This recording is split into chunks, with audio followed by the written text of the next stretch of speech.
Hello friends, எல்லாருக்கும் வணக்கம். Welcome back to my channel. 4 டேஸாக நம்ம சேனலில் எந்த வீடியோஸுமே போடலை. ரீசன் என்னென்னா, கொஞ்சம் த்ரோட் இன்ஃபெக்ஷனால் வாய்ஸ் கொஞ்சம் சேஞ்ச் ஆகிடுச்சு. ஸோ இந்த வாய்ஸ் ஓவர் கொடுக்குவோன்னு சொல்லிட்டு வீடியோஸே போடலை.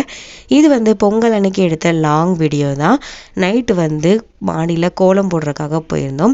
ஏன்னா ஏர்லி மார்னிங் நாங்கள் இங்கே வச்சு தான் சாமி கும்பிடுவோமா.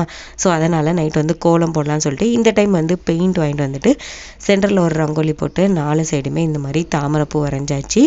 இது முடிக்கிறதுக்கு அரௌண்ட் ஒரு 12:30 கிட்ட ஆயிடுச்சு. அதுக்கப்புறம் போயிட்டு தூங்கிட்டு காலையில் கொஞ்சம் ஏர்லியாகவே எழுந்திரிக்கணும். ஏன்னா ரீசன் கோலம் போடணும் இல்லையா. நம்ம சேனலை நீங்கள் இப்போ தான் ஃபர்ஸ்ட் டைமாக பார்க்குறீங்களா? அப்போ நம்ம சேனலை நீங்கள் இப்போவே சப்ஸ்கிரைப் பண்ணிக்கோங்க. பக்கத்தில் இருக்க பெல் ஐக்கானே சேர்த்து கிளிக் பண்ணிக்கோங்க. பொங்கல் அன்னைக்கு காலையில் மார்னிங் ஏர்லியாகவே ஒரு 4 o'clock கிட்ட கரெக்டாக எழுந்தாச்சு கோலம் போடுறதுக்காக. கோலம் போடுறதுக்கு ஒரு 2 days முன்னாடியே டிசைன்லாம் பார்த்து கலர்லாம் செலக்ட் பண்ணி வாங்கி வச்சாச்சு. ஆனால் இது ட்ரை பண்ணி பார்க்கல, ஒரு பேப்பரில் கூட ட்ரை பண்ணி பார்க்கல. டேரெக்டாக நான் கோலமாக தான் போட்டிருந்தேன். எந்த அளவுக்கு பர்ஃபெக்டாக வரும்னு தெரியலையா. ஸோ லைட்டாக ஒரு பயத்தோடய தான் கோலம் போட்டுக்கிட்டு இருந்தேன். ஃபைனலாக ஓரளவு நான் எக்ஸ்பெக்ட் பண்ண அளவுக்கு வந்துருச்சு. ஆனால் இதுக்கப்புறமே இதை கண்டினியூ பண்ணணும். இடம் இல்லாதனால நாங்கள் அப்படியே இதோட சிம்பிளாக முடிச்சிட்டோம்.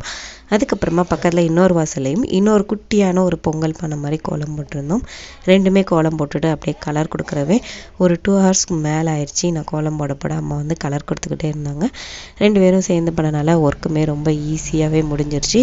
இந்த பொங்கல் கோலம் ரொம்பவே சிம்பிளாக தான் போட்டிருந்தோம். ஒரு பானை சுற்றி சின்ன ஒரு பூ டிசைனோட இந்த பொங்கல் கோலத்தை முடிச்சாச்சு. கோலம் போட்டு முடிச்சோடனே கொஞ்சம் கொஞ்சமாக அப்படியே பொங்கல் ஒர்க்கையும் ஸ்டார்ட் பண்ணணும் இல்லையா. ஸோ அதனால் குயிக்காக கோலம் போட ஸ்டார்ட் பண்ணியாச்சு. ஏன்னா அதுக்கப்புறம் நிறைய ஒர்க் பெண்டிங் இருக்குது. இன்னும் மாவிளை கட்டணும். அதுக்கப்புறமா வெளியில் இந்த தோரணம் இதெல்லாம் கட்டிட்டு பொங்கல் வைக்கிற ஒர்க்லாம் இருக்கா. ஸோ அதனால் 2 பேரும் சேர்ந்தே குயிக்காக இந்த பொங்கல் கோலம்லாம் போட்டு முடிச்சாச்சு. ஃபைனலாக நம்ம கோலத்தோட லுக் இப்படி தான் இருந்தது. பொங்கல் அன்றைக்கி என்னால் வீடியோஸ் போட முடியல. ஸோ அனைவருக்கும் பிளேட்டட் ஹாப்பி பொங்கல். நம்மளோட ஃபைனல் அவுட்ஃபிட் இப்படி இருந்துச்சு. கோலம் எப்படி இருக்கிறத கமெண்ட் பாக்ஸில் கமெண்ட் பண்ணுங்கள். இது செகண்ட் கோலம் போட்டு முடித்தோடனே அம்மா அப்படியே கையோட இந்த மஞ்சக்கிழங்கு அதுக்கப்புறம் இன்னும் ஒன்று சிலலாம் இருந்தது இல்லையா. ஸோ அதெல்லாம் எடுத்துகிட்டு கெட்டிக்கிட்டு இருந்தாங்க. இந்த வாசலுக்கும் அதுக்கப்புறம் இன்னொரு அந்த வாசலுக்கும் எல்லாத்துக்குமே கெட்டி முடித்ததுக்கப்புறம் அப்படியே மாவிலெல்லாம் கெட்டிட்டு அதுக்கப்புறம் அம்மா பொங்கல் ஒர்க்கை ஸ்டார்ட் பண்ண போயிட்டாங்க. அந்த கேப்பில் லைட்டாக நான் தூங்கிட்டே கரெக்டாக பொங்கல் பொங்குறப்ப எந்திரிச்சு வந்தேன். அப்புறம் பொங்கல் பொங்கிருச்சு. அரிசிலாம் போட்டுட்டு பொங்கல் ரெடி ஆயிடுச்சு. அதுக்கப்புறமா நானும் ரெடி ஆகிட்டு வந்துட்டேன். நாங்கள் யூஸ்வலாக எப்போவுமே மாடியில் வச்சு தான் பொங்கலுக்கு சாமி கும்பிடுவோம். லைட்டாக பூஜை ரூம் சாமிக்கு விளக்கெல்லாம் போட்டு பூவெல்லாம் போட்டு டெக்கரேஷன் பண்ணி வச்சுட்டாங்க. இங்கே பூஜை பண்ணிவிட்டு அதுக்கப்புறமா மேலே போய் பூஜை பண்ணிட்டு வருவோம். ஸோ மாடிக்கு கொண்டு போகிறதுக்கு தேவையான வாழைப்பழம் அதுக்கப்புறமா சூடம் பூவு எல்லாமே எடுத்துகிட்டு மேலே கொண்டு எல்லாமே ரெடி பண்ணி வச்சுட்டாங்க. இங்கே வெண்பொங்கல் அதுக்கப்புறமா சக்கரை பொங்கல் இந்த 2மே பண்ணுவாங்க. 2மே சாமிக்கு வச்சுட்டு எல்லாமே ரெடி பண்ணிவிட்டு அப்படியே பூஜையை முடிச்சுட்டு சாமி கும்பிட ஸ்டார்ட் பண்ணியாச்சு. நான் இன்றைக்கி சிம்பிளாக சாரீ தான் வேர் பண்ணியிருந்தேன். இது ஆல்ரெடி யூஸ்டு சாரீ தான். ஒன் டைம் மட்டும் வேர் பண்ணியிருந்தேன். பாப்பாவுக்கு இந்த பட்டு பாவாடை நான் ஸ்டிச் பண்ணது. அவளோட பாட்டம் மெட்டீரியல் என்னோட சாரியில் இருக்க ஒரு ப்ளவுஸ் மெட்டீரியல். பிங்க்கு கான்ட்ராஸ்ட்டாக ப்ளூ நல்லாயிருக்கும்னு சொல்லிட்டு மேலே இருக்க டாப் மட்டும் ப்ளவுஸ் மெட்டீரியல்லேருந்து எடுத்திருந்தேன். அப்படியே அவளுக்கு ஸ்டிச் பண்ணி அதை போட்டாச்சு.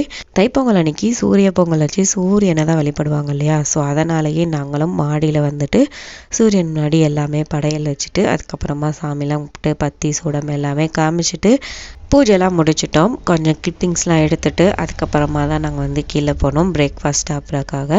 இன்றைக்கி பெருசாக எந்த ஒரு பிளானுமே இல்லை. ரெஸ்ட். நாளைக்கு அப்பாவுக்கு லீவ் இருக்கிறதுனால நாளைக்கு வெளியில் போகலான்னு சொல்லிட்டு நாங்கள் பிளான் பண்ணி வச்சுருக்கோம். ஸோ அப்கமிங் வீடியோஸில் எல்லாமே உங்கள் கூட ஷேர் பண்ணிக்கிறேன். மறக்காமல் என்னோட சேனலை சப்ஸ்கிரைப் பண்ணிக்கோங்க.